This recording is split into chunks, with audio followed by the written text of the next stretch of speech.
I just did 10 minutes of B-roll and exposition, and none of it got recorded. I'm so thrilled with myself. This is going to be a new kind of episode for me. Thank you for tuning in to The Pretty Little Death.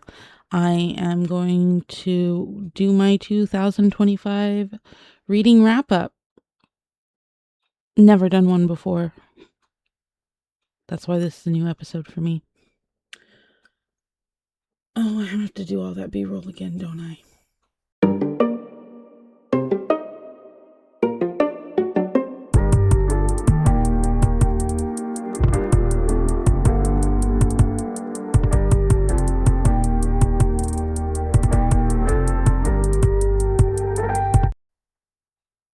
Okay. So what is this? I read over 300 books this year, and the way Kindle Insights works is it will only count the books that you have newly read. So if it is a title that you read before in a previous year or read earlier in the year, it will not count it again. So even though Kindle shows that I have read 100 or 318 books, I think it is. I'm going to pop it up on the screen. I've actually read more than that this year, and that's not counting the audiobooks or the physical books. So what did I learn in my year of reading almost a book a day? We're going to talk about it, that's for sure. There's good and bad, and I was going to have 10 of the best books that I read and 10 of the worst books that I read, because 318 books, I think it was, that's a lot. And there's a lot there. And there's still over 700 unread books on this Kindle. So, if you guys have been with us for a while, you know this is actually my second Kindle. The bestie has the other one because it has KU on it. And if there is a book that we highly recommend, we definitely tell her to read it, and then she has a chance to. So, I read 318 books plus, and trying to find 10 of the best and 10 of the worst did not work. I have a really good ability to retain details of things. But that being said, 318 books was a lot of books, and I wasn't able to pull 20. I was only able to pull 12. So we're going to go through the 12 most noteworthy books that I read last year, good and bad. But before we get into that, I want to share what I learned. We as a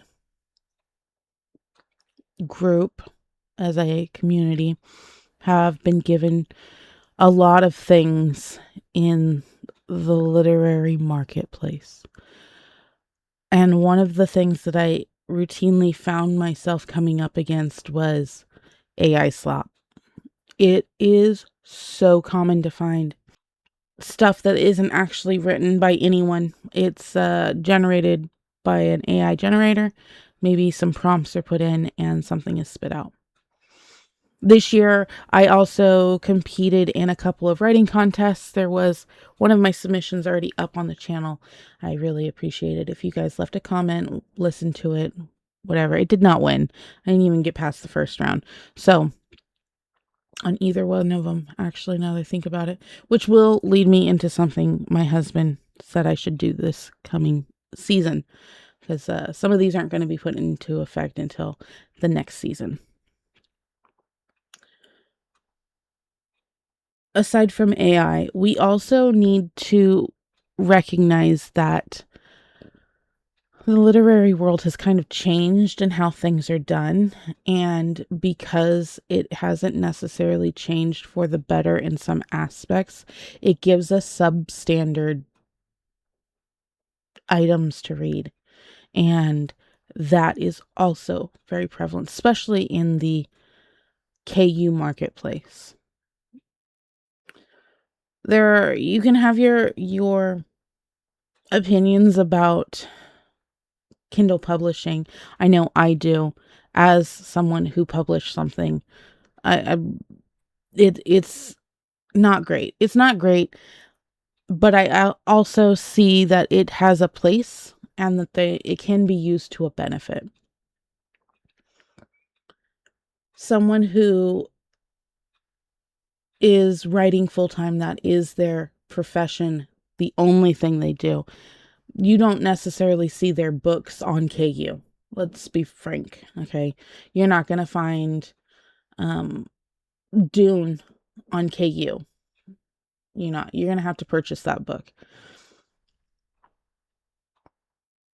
Robert Jordan stuff you can find on KU, which I do find surprising, but it's also an Amazon show. So the Wheel of Time series is available on KU. I know because I'm reading it with my husband. And I think that's the only reason you can get it for free as a KU member is because it is an Amazon show. But because of the readily available, ease of access way to publish your work through the Kindle publishing house, we have been given crap. And I read a lot of crap. So much crap that only 7 of the items that I'm going to share with you today were memorable. Almost all of them have the same hit points, have the same issues, and it got boring very quickly.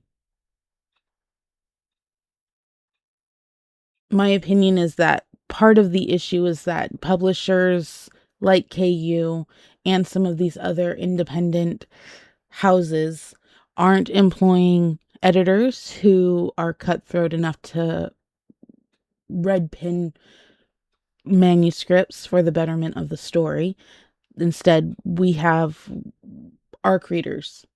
And ARC readers are great if all you want to get is the temperature of how successful your book is. But if all you've been giving people are macaroni and cheese, they're going to just comment on how good your version of macaroni and cheese is, not really experiment with other types of cuisine.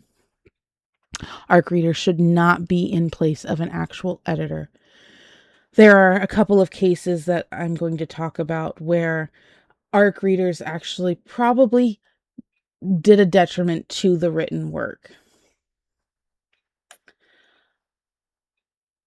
I also think that hopefully some of the people who are listening to this do care about the work that they're putting out and not just trying to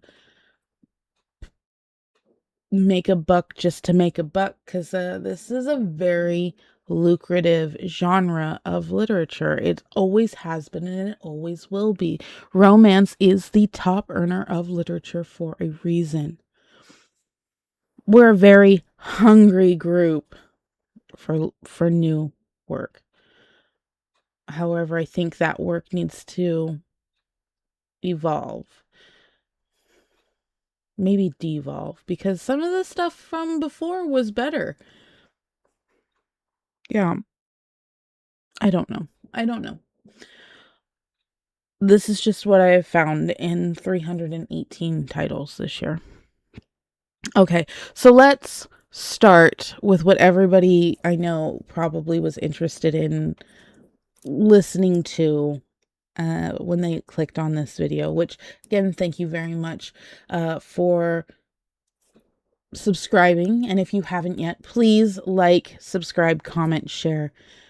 Join us on the Discord. I'm always on the Discord. I'm always posting things on the Discord. And when our episodes come out, there is always a link showing up in the Discord. So you don't even have to go and search for us. You can just click on the link and listen.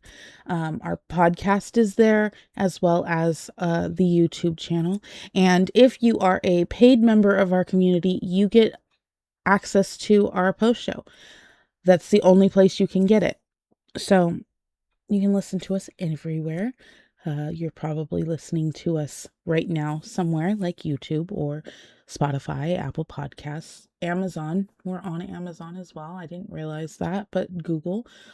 All major platforms for podcasts, you can find us. Okay, so because there are 12 titles, and 7 of them are the worst, and they are the worst because I could remember them, and that's how I know they're bad. We're gonna kind of switch off, I think, on the best and the worst, and because there are more worst than there are best, I'm gonna start with that. So, if you are listening to us, I'm sorry, I'm going to be posting pictures up in this episode right next to me. If you are interested in what the covers of these books look like, you can always find them on our Instagram. I did post a sneak peek with all 12 titles. So the very first one, these are actually in no particular order other than worst and best. The very first one is Between Two Kings. The Split or Swallow book. Oh my gosh. I had seen a reel about it and I was like, okay, we're gonna look at this one. And the bestie and I did, I believe, an episode about it, which you can find in our library. And it was almost as bad as the Anne Rice Sleeping Beauty series. Let's be real, okay? It was nonstop. It was a thick book. Even digitally, it was thick. But it was exciting and we were excited about the story. Even though it got pretty tedious at a point, we were still very interested in what was happening. And Between Two Kings was probably one of the most disappointing reads of the year for me. I don't think we did an episode on it. I don't know at this point. I can't remember, but it was not great, guys. They totally ruined the story that was building, and it felt like nothing was happening for so long that when the end finally happened, I immediately was like, I'm done for the night. I didn't even pick up another book. I immediately started talking with the bestie, and yeah, she hadn't finished it yet, but she was like, I'm not in like terribly enthused about finishing this book either. We don't know what happened with this one. I didn't look into what possibly could be the reason for such a character switch, but the characters just kind of died between book 1 and book 2, and it died in a way that could only have been done intentionally. Like, not, it was a character death, not necessarily an actual death in the story. Oh, I need more juice for this. This is gonna be a minute. Okay. No, I don't really drink except for when it's really cold, and that's cocoa with Bailey's, so you guys get to enjoy me sipping on pineapple juice this entire episode. Okay. There was so many things wrong that all, like, even thinking about it, I'm just thinking about scenes where it was like, okay, this wasn't necessary, that wasn't necessary, this absolutely added nothing to the story other than she learned more about the Basilisk culture, but even that seemed trite and contrived, and oh, such a big disappointment.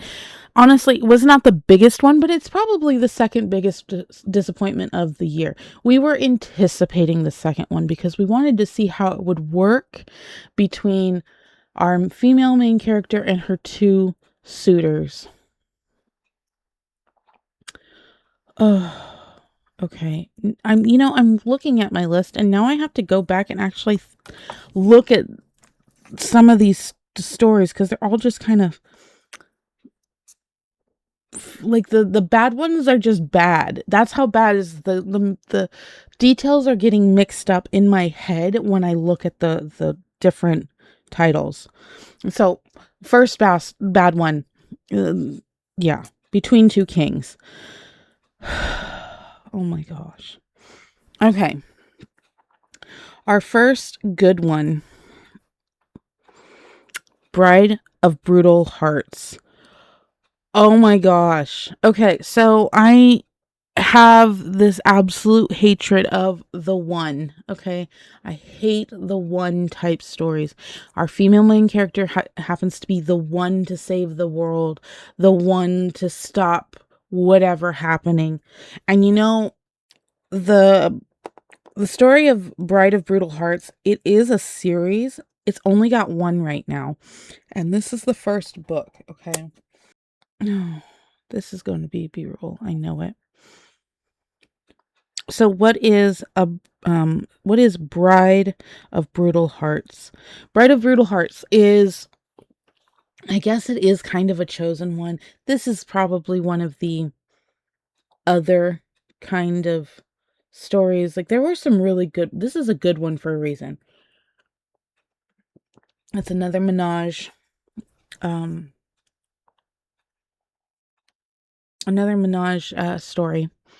And they're they're fae, but they're not like glittery fae. Not really. Of course they're beautiful because they're fae. But they are also what keeps basically the darkness at bay. And they use a human to maintain a particular spell. I'm going to give a little synopsis so you understand why it's so good. Uh, but I don't think that's going to do it justice. It's just one of those books you're going to have to read, and I'm recommending it to everyone. And hopefully the next book comes out mid-year this year. I did sign up to be an ARC reader for that. Don't judge me. The whole thing, though, is there are two kings, and they are maintaining this spell by marrying a vessel.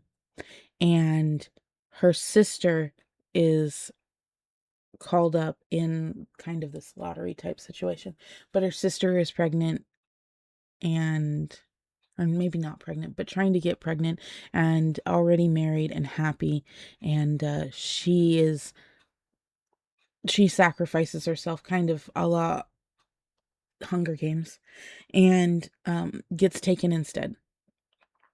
And she has an illness. It's kind of alluded to as endometriosis.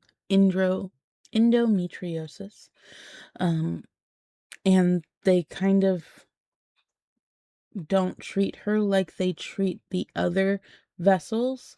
And vessels can be male or female. Uh, they don't really treat her like the other vessels, the previous vessels. And also, they are lovers. So a true menage, like awesome kind of thing going on with this one.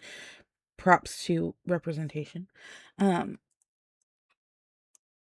and it kind of ends on a cliffhanger, and I'm actually really excited about going into the next one because I don't know exactly what's happening. And that's how I know it's a good book, is if it's logically don't know what's going on because the story is just going so well. Versus like I don't know what's going on because nothing is actually happening. A lot is happening in this, and it's really, really good, and I recommend it to everyone. So, A Bride of Brutal Hearts, very, very good. The Fae are kind of vampires, okay? I'm gonna be frank. So if vampires or Fae are your thing, this is definitely gonna tick some boxes. Let's move over to the next awful one. It's called Traitor, okay? This was an insufferable read. It's a motorcycle club type story, and it's classified as dark. Now, if you've listened to us for a while, you know that I really, really enjoy dark reads. If I need to take a break by reading something cozy, fluffy, some self-proclaimed rom-com, it's good because I enjoy those kind of things. I don't enjoy the fluffy, cozy rom-coms. Uh, any book that classifies itself as a rom-com, it doesn't come off as a comedy to me. It comes off as insipid. I hate them. please see our Christmas special for more. But Traitor is this story about a girl who ends up running from one group into another, gets banished by this other group, gets found by somebody, by the first group, and tortured. And when she escapes again, she decides to take it out on the people that she had originally run to in the first place, who, after realizing that she didn't do anything wrong and they maybe misconstrued the situation, go and try and rescue her. And she ends up becoming a murder hobo and torturing the guy that she's actually in love with, who came back to rescue her. It's not dark. It's stupid. And it was so bad. It was so bad, guys. Oh my gosh. I had no idea what this was going into it. I just realized that I hadn't read a Motorcycle Club story in a while, and I thought, okay, let's change it up. It's still a dark read. We'll go into it. It's not dark. It's stupid, and it's horribly it was difficult to get through. I was finding other things to do than read. And if you can imagine, for someone who read 318 books this year, that is really difficult to do. Like, I think I played video games one day for 12 hours straight. I remember looking at my husband once I was done, and I was like, I can't believe I read that. And he just kind of laughed at me. He was like, I can't believe you're reading, period. Like, there are other things we could be doing. My husband loves his video games. He has his time to play his video games. I play video games too, believe it or not. I just rather cuddle with my cats in bed and read my books. Then, yeah. I played the hell out of Diablo 4. Yeah. Don't read Traitor. It's not good. There are other things that you could read much better. Much, much better. Okay. Going to another best. It's the only way I'm going to get through this is if I switch back and forth. Okay. Now I got to look it up. Okay. No. No, I don't. Okay. A Most Forgettable Girl. I have said this title so many times. Since I read it, I have recommended it to everyone. A Most Forgettable Girl. It is probably one of my favorite books this year. And I don't know when it was published. I don't have that information in front of me. But if you haven't read it, go and read A Most Forgettable Girl. It is clever. It has a plus size female main character who it's kind of got a little bit of a Clueless type trope to it.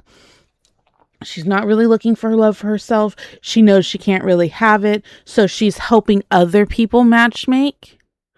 And it turns out she finds her match while doing that and changes, it's a very feel good.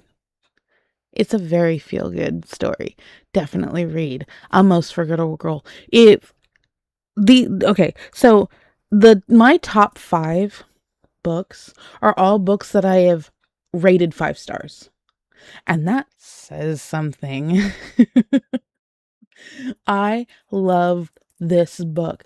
I think I have recommended it to Nigel. I've recommended it to Cassie. I've put it all over the Discord. I told my boss, who doesn't read romance, she does the sci-fi stuff. I told her if she really wanted a good one, this was the one to do it. It is so good. And it's like 7th in a series or something like that. I haven't read any of the other ones, but I loved this one. This is like one of my number 1 books of the year. Okay.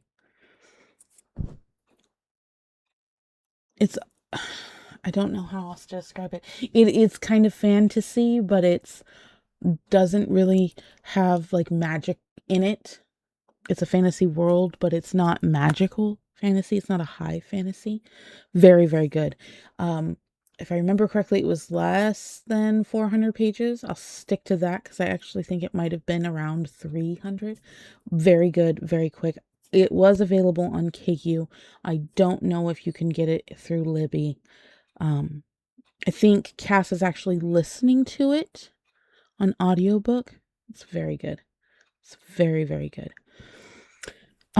Okay. Again, these are in no order other than best and worst. All right. I don't even have to look this one up. My next worst read of 2025. I can't even believe I finished it. This one I was hoping it was going to take a turn. Every time I turned a page, I was hoping it was going to turn. It's called A Wife for Silas. I like darks and I like voids. Nigel is currently starting on a void series. Um, this was not any one of those. This I this was a snuff book, and it was so jarring that I didn't even read the next one because there is another one where apparently the main character does finally make a turn, but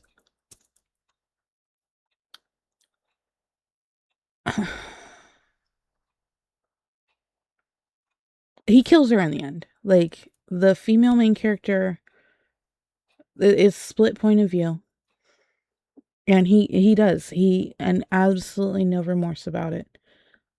It was one of the worst ones I read this year. I don't I did not get it. It was a snuff book. It was not smut. It was snuff and erotica, and it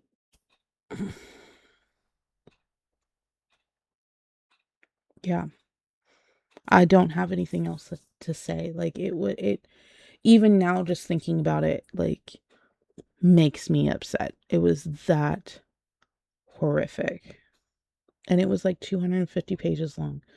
I was just turning pages like thinking, okay, there's going to be a change. And I had to go back and reread the last chapter because I thought I had misread it. It was that bad. Yeah. Don't read A Wife for Silas.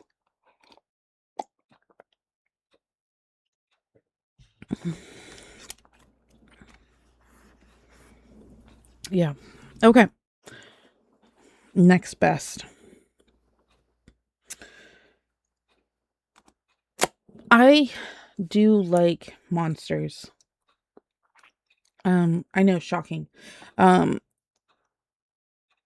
these next two, I'm gonna go for the first one. It was odd because you don't normally get the female main character as the monster. And honestly, I kind of enjoy them more, I think.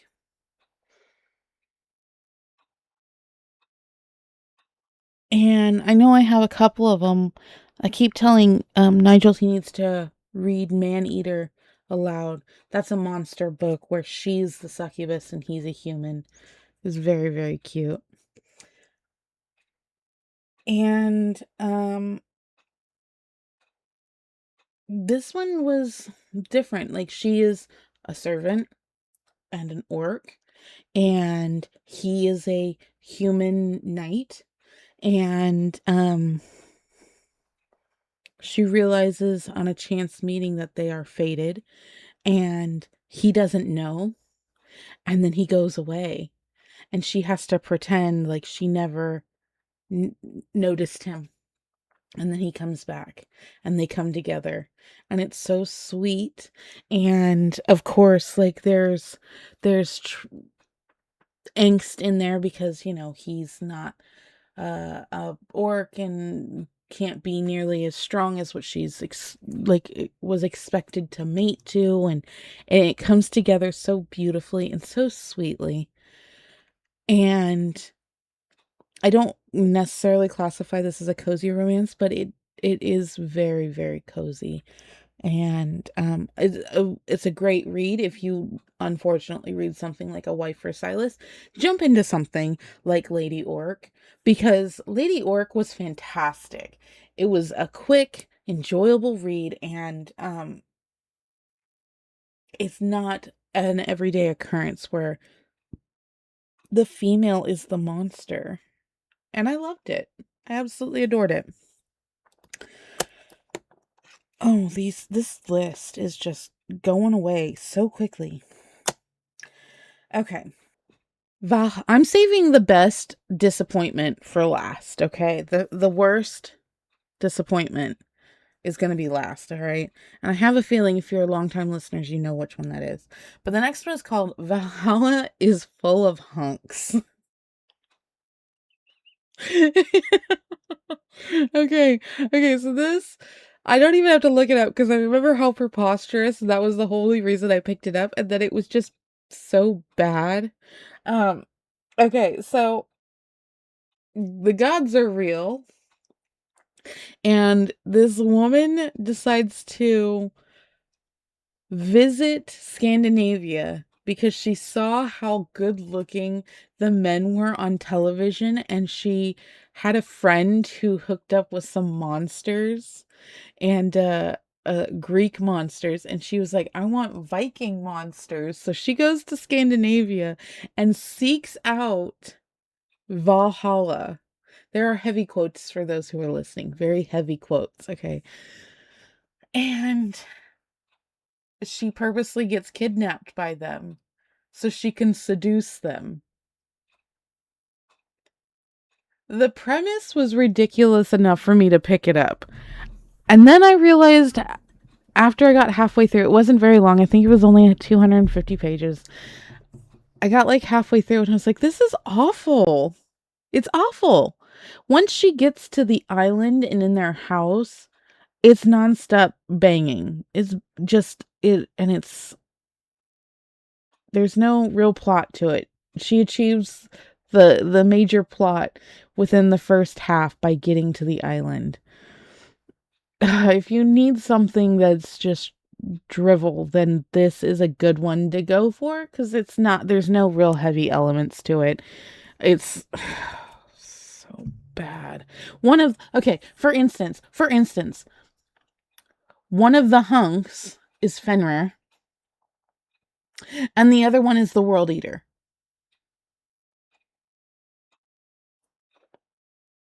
Yeah, that's the whole thing. Oh, and her friend realizes that she's been missing after going to visit Scandinavia, so she and the Greek gods decide to show up. Yeah. I guess it was a prior book. It's awful. Okay. Okay, the next orc one. Okay. It's a book called War Maiden. Again, a lady orc. She is a warrior. She is the right hand of the orc king, who is her cousin. And she finds her mate, who is also a human knight, on the battlements in the middle of a battle.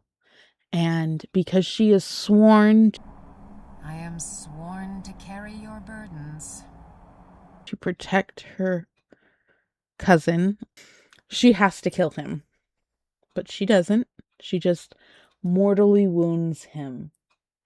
And after the battle, she is able to squirrel him away and take care of him. And then they realize, because they are mortal enemies, she can't allow herself to get with him. But they do, obviously, because what else is going to happen? And then they decide to run away and leave all of their honor bound duties behind. Now, he is the brother of the queen whose castle they were infiltrating. She was married to a bad man. He decided to take up arms to protect his sister, not necessarily the king, and that's why he was there. So they are both under the impression that either her cousin is dead or his sister is dead, and either one of them are conquered. So they are trying to hide each other as they are tropsing across the land to get to his childhood home so they could hide out in the forest together because he has a secret area out there. And then some other things ensue and they come to realize that they can be together. It's very cute. It's a very, very good book. War Maiden, definitely recommend. Again, I don't know why I like the orcs so much. Usually they're like the big gruff kind of characters, and then they're just total sweethearts and it's so nice. Okay, that's the only fangirling you're gonna get from me. Is over the orcs. Yep. Okay. Back to awfuls. Okay. Okay. I actually got to pull this up because I can't remember what it is. I'm going to see it and then I'm going to know what it is, but bought. Okay, I thought this was going to go one way and it didn't, and then it just. Okay, so an erotic dancer has an opportunity to make a lot of money by becoming, I think it's for like 6 months, becoming basically an escort. But it's an odd escort service. She is taken into a particular compound, into a particular house, and her clients come to her, but she's in like this commune of other escorts, and the tastes of their clientele are not normal type things. I thought this was gonna be, some kind of like dark rescue from indentured sexual servitude type deal. Um, it wasn't. It's a murder mystery. I don't really go for the suspense thrillers. Uh, Total left turn. And one of the most unsatisfactory endings I think I've ever read.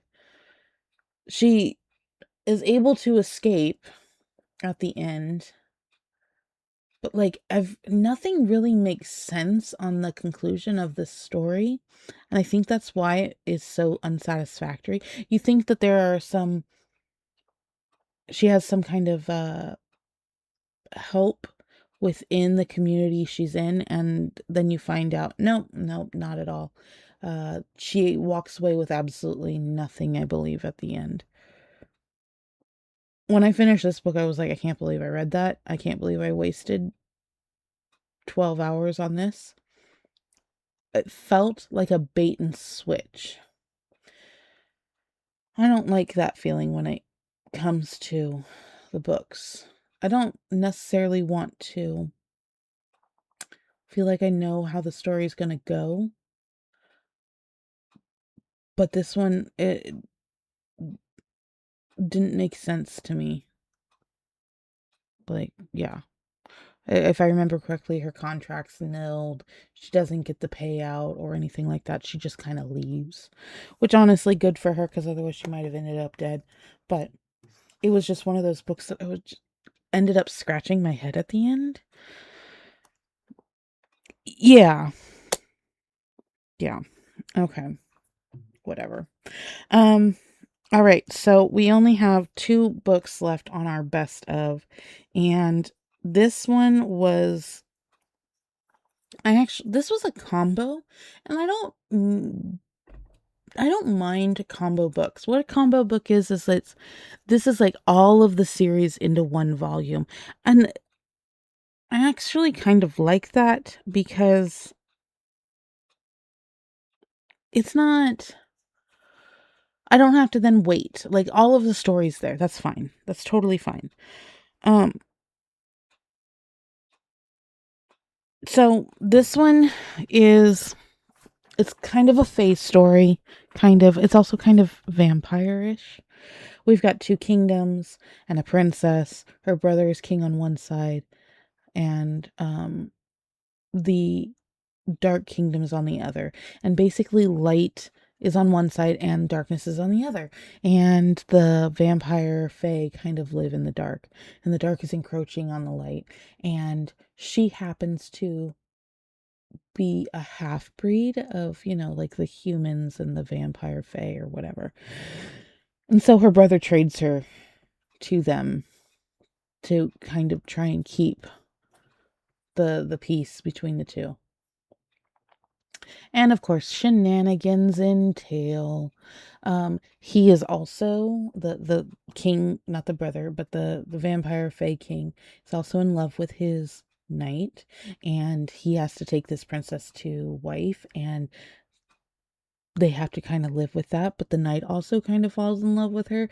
Again, same kind of hit points that we get in a lot of these stories. Very well done. I love the mystery that's going on, why things are happening. This was a good adventure romantasy. If you guys are like the Fae vampires, Fae/vampires, this is a very, very good read. And this particular one, like I said, the whole trilogy is in one volume. It's like 600 something pages. So, very, very good. I could not put it down. I did not know what was coming at the end, and I think you guys will be pleasantly surprised. Yeah, it was very good. It's very, very good. Read it. Most Forgettable Girl is still my favorite though. Okay. We only got 3 more books, guys. Oh my gosh. Okay, I gotta look this one up because I know the title, but no, I don't. I'm missing the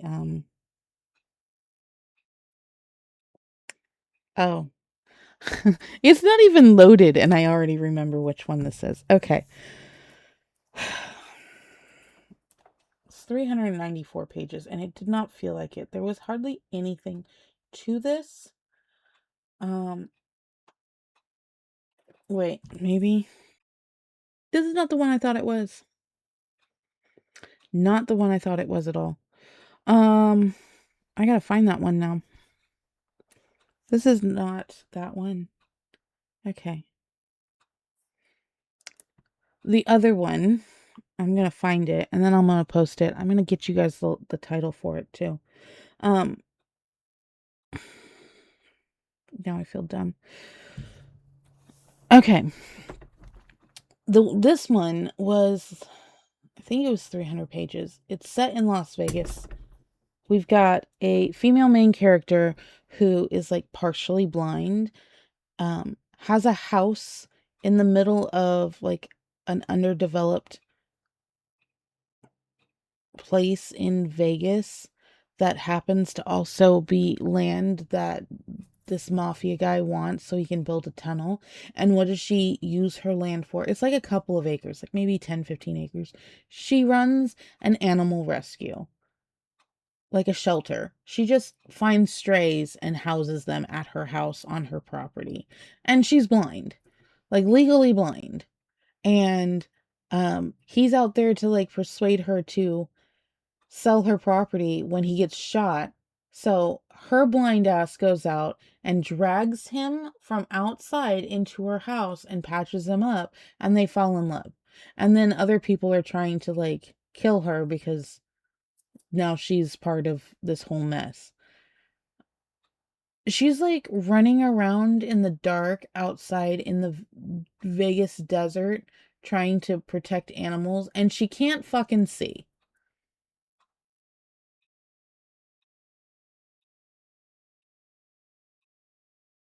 I hated it so much. There was nothing else to it. There was nothing else to it. like he tries to pretend he's not this dude, this big gangster, and he's preying on her blindness to like protect him, but she knows who he is because she's not stupid. She's kind of stupid, but she's not stupid, so she knows who it is. Her friends are telling her who it is and how hot he is, and of course, like she can't fucking see. I love how like these stories, like looks are the paramount reason for people to get in a relationship. They're just hot. That's why you should be with someone. Like I just read a really good series, and every time this across 4 books, okay? 4 books, a divorcee keeps getting told to go out with this one person because he's hot. That's the only reason her friends are telling her to date these guys is because he's hot. Like there are other things, okay? Anyways, I'm gonna find the title of the Vegas blind animal shelterist. I thought that was it, but it wasn't. So, um, yeah, yeah, it's so bad. It's really bad, guys. It's so bad that that's quite literally all that there was to it. Our last, yeah, this is the last best book of my list. Oh yes. Okay. Whew. Okay. A Vow of Blood and Tears. This one was so good. Vampires and humans make a pact so that they can fight the Worgen. Okay, not necessarily werewolves, totally different. These are corrupt, dark, demon esque werewolves, basically, but they're Worgen, okay? And um, she grows up in a convent of vampire killing nuns. Okay. Um, there's a pact between everybody that every 100 years, something like that, every 10 years, something. Um, no, only 10 years have passed since the war has ended, but part of the pact between factions was that a vampire, one of the vampire lords, there's 4 of them, uh, have to take a pure-blooded bride. Why is that important? Because the humans were raped and pillaged by the Worgen, so not all humans after the war are pure-blooded. So she happens to be one. She also happens to be deaf and mute. She only speaks using a form of sign language. A form of sign language that was invented by the mute monks, the silent monks, who are a warrior caste, just like the nuns. And that's how they communicate. So she learned this predominantly male language so she could communicate. And not all the sisters know it, and people kind of overlook her because it's not a very wide known language. Some of the vampires know it because, of course, they fought with the Silent Brothers, the whole thing. This is a lengthy book. This is 732 pages, and it was gripping the entire way. She meets him. He is kind of a Beauty and the Beast type situation. He took on a curse to become a more powerful vampire to defeat the Worgen, and it has made him grotesque. Him and the other 3 lords went into this covenant and became grotesque versions of themselves. So this caveat that a human had to marry the vampire lords was a stipulation the humans put on the vampires because they knew no human or woman would want to marry such a creature. He's very bestial. He is a giant bat, basically, and very beast-like from Beauty and the Beast. He is very kind, though, and he knows his visage is terrifying to many, including the vampires. But they look at him being noble because he took on the sacrifice, knowing he'd probably be alone and die by himself. Um, his entire life, you know. But the stipulation came and he was like, okay, maybe I can make this good. And, you know, I don't have to spend a lot of time with her if she doesn't want it, that kind of thing. He finds out that she's deaf and mute. And he's like, oh, of course she's not screaming, running away and screaming in terror. She can't. Um, they fall in love. And it's a very good story. I think you guys will really enjoy it.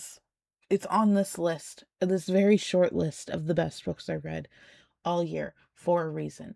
It's very, very good. There is a second one. It follows another lord. I wasn't ready to read it yet, so I haven't. But it is very, very good. And honestly, a lot of these books I read in the second half of the year. There were not a lot of good ones from the beginning of the year. So if you guys are looking for some newer titles in the best of, I'm sorry, there weren't very many good ones. And so much so that I don't remember them. So that's got to say something. Okay. This is our last book. And I don't think anybody who has listened to this podcast for any length is surprised by this at all. Entwined is the biggest disappointment of this year's releases, of this year's reads. I hate this book. I loved this series. We did the episode and I remember telling Cass, no, we like it. We like it. We just didn't like this one. It's not satisfactory. It was disappointing for an ending.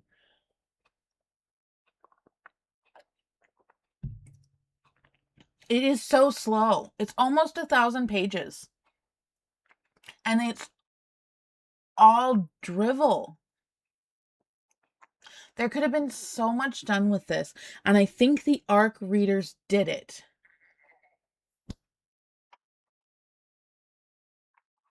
I think Rebecca Quinn sent out her ARC readers with her first draft because it was supposed to be released last year.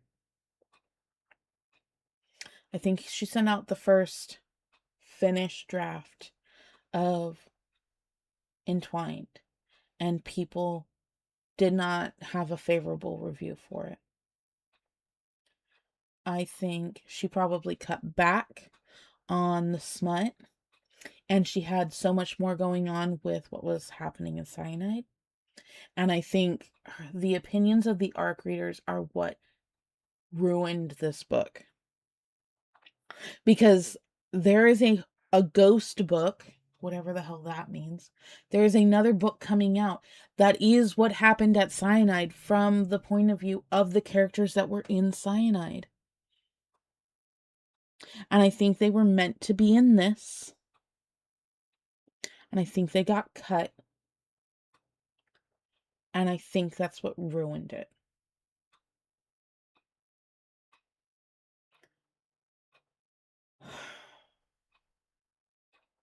I hate this book so much. And book 2 was so good. There was character assassinations everywhere in book 3.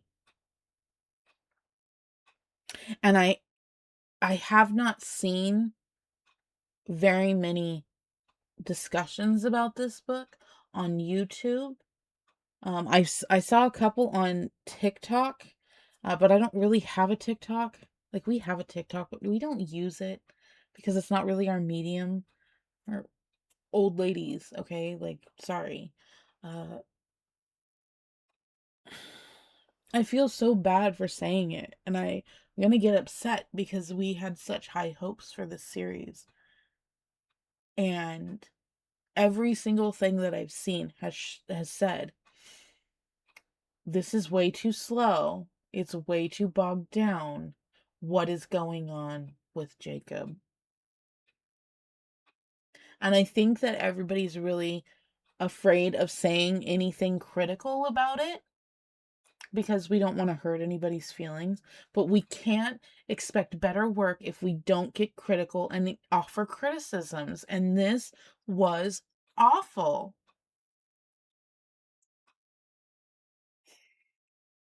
I mean, let's be fair. I'm supposed to be critical. I'm the critic.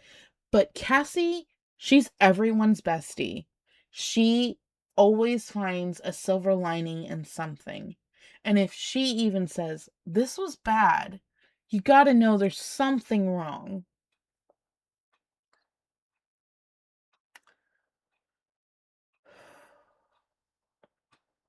I've reached out to Rebecca Quinn, asked her if she would join us on the podcast so we could discuss it.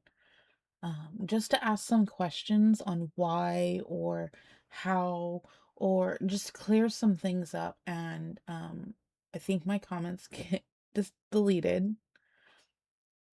Um, but I also don't see a lot of like, I'm on Reddit. I'm on Reddit, and I was talking to someone about it days after it was released. And people on there, it's so weird. People on Reddit, they don't give a shit. They will say whatever they want, and God bless them for that. Because other people were like, I'm ready to DNF because this is boring. Like there does not need to be three chapters with the same sex scene continuing. Yeah. God bless Reddit. That was 12 of the best and the worst things that I read this year. Uh The worst ones. I love that the worst ones I actually read mostly in the beginning of the year, rather than the end. That's awesome. It means I'm not just like remembering only the things in the beginning. Um, okay, so this coming season, again, it's not going to start up until after summer. We have our summer break coming up. We're going to take some time off, um, because here in California, it's just too bloody hot. And Nigel has his setup in the garage, and I'm not going to make him sit out there and try and deal with that. Here in my apartment, it's tiny, and the air conditioner is quite literally right there.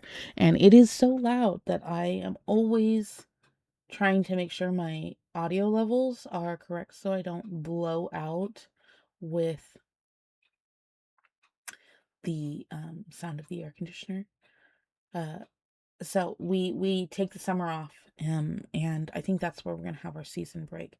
But this coming season, can expect that I am going to write some more short stories. I'm gonna try and do a short story every month, and then I'll post them on the channel so that you have a nice little earworm. I'm gonna try and stick to the parameters of the contests that I've been entering. Um, I'm also not going to do a goal for the year because like I didn't want to try and race for a number again. And my husband and I discussed it. And even if I was like, okay, well, I'm only going to read the books that are already downloaded in my library because I participate in stuff your Kindle days. I have like over 700 titles that I've never read that are just there that I own. Maybe I could get through as many of them as I could this year, even if it's just getting rid of them. But then he's like, no, you're just then doing it again. You're just racing for a number. So I don't want to do that. Um, I've thought about reading only old books, i.e., books published 2020 and older. Only reading things published 2020 and um, newer. Only reading standalone books. Only reading series. Only reading um books that are on my shelf because I do have things here that I need to read that I haven't yet. Only reading a set genre or only reading books that people recommend to me. I'm not going to do those. I'm just going to read and I'm going to keep count and we'll see how high or how low this goes. I'm not going to force myself to read a set number. I'm just going to read and we'll see where we get. Uh, I'm not racing. I don't care if it's a book a day. That would be kind of cool. That said, I said, oh yeah, I can read a 300-page book in a day. But let's be real. I work. Like, that's not. I love doing this podcast and this YouTube, but it's not paying my bills at all. Like, I don't make anything on this. I think last year we made 7 cents on the podcast. I yeah, that doesn't even pay the fee for a year of the podcast.